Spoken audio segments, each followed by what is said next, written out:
Huzzah! Patch 1.6.2 has been released and mods are fucked again. So, as with many releases by Paradox, mods get fucked up, and we are here at this junction once again.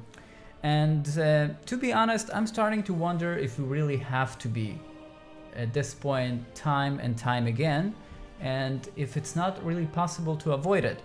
Now, let me be clear about something.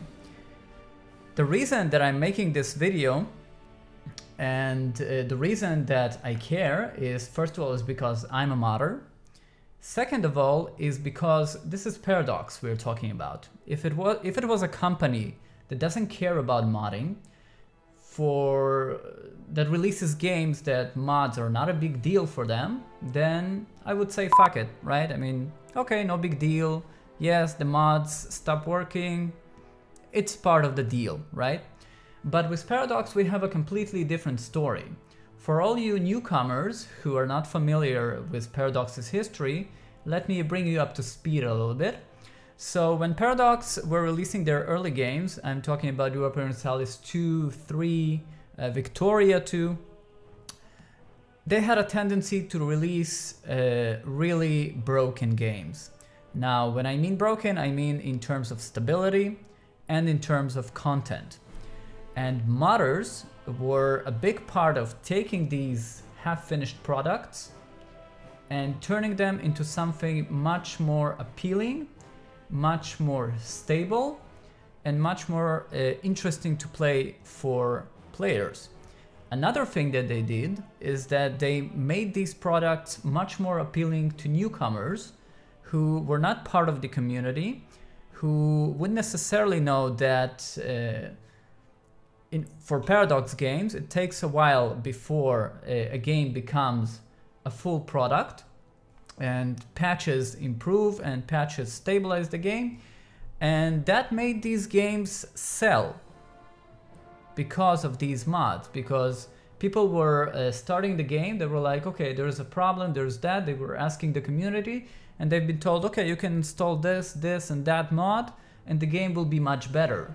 And people would stay and would later on probably would buy another Paradox game, because they knew that despite the fact that the initial product might not be so good, there would be some kind of a backup system that was the modding community. Now, the reason that I gave you this history lesson is because history is repeating itself, and unfortunately now with the release of the newest patch, obviously with the release of Mend the Guns it was a much bigger deal, but with the release of this patch we once again get flooded by errors, and that is because honestly we're not prepared for what the patch is going to do. We don't even know which files are affected by the patch. So besides just ranting and venting my frustration at having to go again through many files and doing a lot of fixes and trying to understand why the patch made something not work, I would like to suggest a couple of things to Paradox. And if Paradox are watching this, then first of all, I love you guys. But second of all, let's make this relationship a bit better. Okay, so here's what I'm suggesting. Number one, please, for us modders only, okay, and I'm sure you can think of ways to restrict the amount of people who get this, we would love to get a version of each update which is in an archive where we can see each file that was changed and altered in the update. Because currently with Steam we don't have that option. The game is updated. Good news, no idea which files were changed. I get this list of hundreds of errors. I have to go through it. I have to look for what is not working, and that is actually the good case. I'm sure that a lot of modders have encountered with Mend the Guns these errors that, at least me, I have not still figured out what's causing them, and I suspect that it's in the exe files. And quite honestly, it's very frustrating when you have these errors that are contained in the exe files, and we can't even fix them. So that is suggestion number 1. Suggestion number 2, please. What was suggestion number 2? So suggestion number 2, please improve the logs, the error logs, to let us know what's causing the error. Now, I know that it's very hard to make something like this because each mod makes different changes, but the thing is that when something doesn't work, the game knows it. And usually the game even knows why it doesn't work, which is, I have to say, an incredible system. And currently it does a pretty good job of providing feedback, but there are some things missing, like those errors that are probably in the exe file, but I don't know that. I mean, if I knew that, then at least I would say, okay, I will ignore those, I cannot fix them, so I will not fixate on them, and I will not keep on looking and searching and trying to find them. But currently I don't really know that. I just get this weird message that doesn't really make any sense, and I have no indication of knowing if it's something that I can fix or maybe I can't fix. So an improvement to how logs are handled and how they show if the error is something that a modder can fix or if it's out of his hands. Number 3, for the top tier mods, and I mean like the, I don't know, for example, like the 3 biggest mods, which we know that are very popular and they have a lot of content in them. I think it would be amazing if Paradox could provide early access to updates so that those mods can catch up and adjust themselves to the new patch or new DLC, new update. And then people who play those mods and like them can get back to playing them much earlier.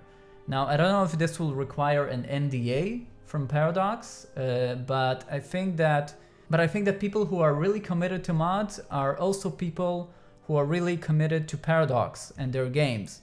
I'm not saying that there aren't any douchebags which might spoil some things, reveal things that they should not and stuff like that. But we do have a company and a community developers. That is not a concept that doesn't exist there. If you want a reference, just from the top of my head, I would say Egosoft, the German developer who have this network called the XDevNet. Look it up if you want to understand what I'm talking about, which is something that I was involved with a few years back. But we do have things to implement that, and I think it would be an amazing tool to reduce frustration and actually increase the popularity of the games, and might even help Paradox with their sales. To summarize, I know that Paradox, as a game company, as a company whose main goal is to make money, they don't owe us modders anything. They don't need to do anything. But mods have become such a big part of Paradox games that I really think that the relationship between modders, between big mods and Paradox as a developer could really use some improvement, and the people who would benefit from improving this relationship would probably be all of us and Paradox itself as well. So that is it. That is my, I think, first, perhaps, I hope, the only rant video so far. So I hope that with future patches and updates to Hearts 4 and other Paradox games, we might see some sort of change. Thank you for watching, and I have to go back and fixing all of the new errors that have come up with the Cold War mod. See you guys.